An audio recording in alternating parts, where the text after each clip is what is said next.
পারি না। এই ফুলের মধুটা শুধুমাত্র ভ্রমরই গ্রহণ করতে পারে। আমি ব্যক্তিগতভাবে এবং পুরাপুরি ভাবে বিশ্বাস করি এবং মানি যে জাকের পাঠি আল্লাহ রাসূলের একটা ফুল। সেই ফুলের মধু গ্রহণ করার জন্য, আহরণ করার জন্য যারা জাকের পাঠির পতাকা নিচে আছে তারাই সেই ভ্রমর। ঠিক, আমরা তারাই সেই ভ্রমর। তো অতি সময় অতি নিকটে চলে আসছে।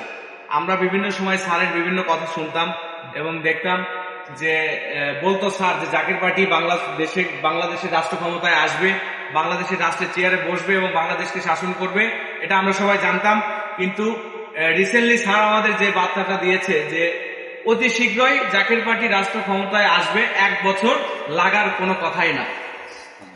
আর ঈদে মিলাদুন্নবী সাল্লাল্লাহু আলাইহি সাল্লাম জাকের পার্টির বিজয়ী প্রতিষ্ঠাতম বার্ষিকী অনুষ্ঠান হবে। এটাই হচ্ছে জাকের পার্টির বিজয়ী প্রতিষ্ঠা বার্ষিকী। এই কথাটাই আমাদের মধ্যে ভাইজান বলে দিয়ে গেছে। কিন্তু আমাদের কিন্তু এই জিনিসটা আমাদের সবাই মিলেই কিন্তু বিজয়ের সংগ্রামে কিন্তু নামতে হবে এবং মনে প্রাণে জানে প্রাণে খেদমত করতে হবে। একটা কথা মনে রাখবেন, পীরের দরবারে আপনি যা কিছু করেন না কেন, একমাত্র রহমত খেদমত। খেদমতে একমাত্র রহমত। কোনো কিছুর দরকার নাই, কোনো কিছু লাগবে না, শুধু আপনি খেদমত করে যান পীরের দরবারে। পীরের ছায়া ছাড়া, রহমতের চাদর ছাড়া আপনি বাইরে কোথাও যেতে পারবেন না। তো আমি বলবো যে আপনারা যারা আছেন, একটা প্রবাদে আছে যে বিন্দু বিন্দু জলে ক্ষুদ্র ক্ষুদ্র বালুকণায় একদিন কিন্তু এটা মহাসমুদ্রে পরিণত হতে পারে।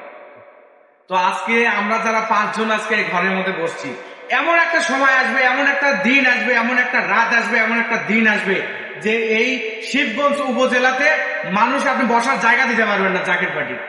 সেই সময়ও আসবে। আমার কেবলাজান হুজুর চাইলে এমন কিছু নাই যে সেটা সম্ভব করতে পারে না, সবকিছুই সম্ভব করতে পারে। আমার হিজবুল্লাহর ইমাম, জাকের পার্টির মহামান্য চেয়ারম্যান মহোদয়, ওনার যে নূরের তাহাজ্জুল, যে শক্তি, যে আধ্যাত্মিক যে পাওয়ার, সেই পাওয়ারে কিন্তু অনেক কিছু করা সম্ভব। কিন্তু ভাইজান এটা চায় না। ভাইজান যদি আজকে আমাদের হুকুম দিত যে আপনারা রাজপথে সমাবেশ করেন, আমাদের মতো আরো হাজার হাজার যুবক, হাজার হাজার স্টুডেন্ট, হাজার হাজার মনে করেন যে ব্যক্তি কিন্তু রাজপথে নামার জন্য একদম প্রস্তুত নিয়ে আছে। কিন্তু আমাদের জাকের পার্টির চেয়ারম্যান মহোদয় পুরা বহির বিশ্বের মধ্যে একটা মাত্র নেতা, যিনি হচ্ছে কলঙ্ক মুক্ত একটা নেতা।